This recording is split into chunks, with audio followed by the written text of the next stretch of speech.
नमस्कार मित्रांनो, बघा प्रश्न काय दिलेला आहे.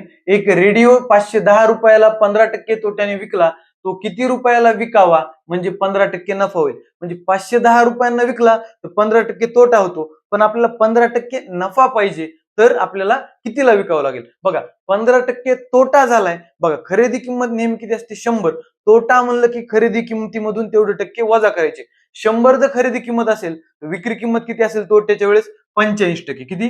85% ही पहिली विक्री किंमत. किती आहे ती? 510 आहे गणितामध्ये, बरोबर. पण ते काय म्हणते आता? मला 15% नफा पाहिजे. नफा म्हणजे ऍड करावा लागतो. कशात? खरेदी किंमत. खरेदी किंमत आपण नेहमी 100% धरतो. 100% मध्ये 15 ऍड करा. किती झाले? 115. म्हणजे आपल्याला 115 ची आपल्याला किंमत विचारली आहे. किती? बरोबर का? चला मित्रांनो, आपण काय करू शकतो? तिरपा गुणाकार करा किंवा इथलं इथं करा. बघा 17 5 85, 17 त्रिक 51, शून्याला शून्य, 5 एक 5, 5 सक 30. म्हणजे 85 ला 6 न गुणलं, 85 ला 6 न गुणलं तर 510 येतं. मग मला इथं पण 6 न गुणावं लागेल. किती येईल बघा? 100 गुणले 6 600 आणि 15 सख्खी 90 म्हणजे किती येईल?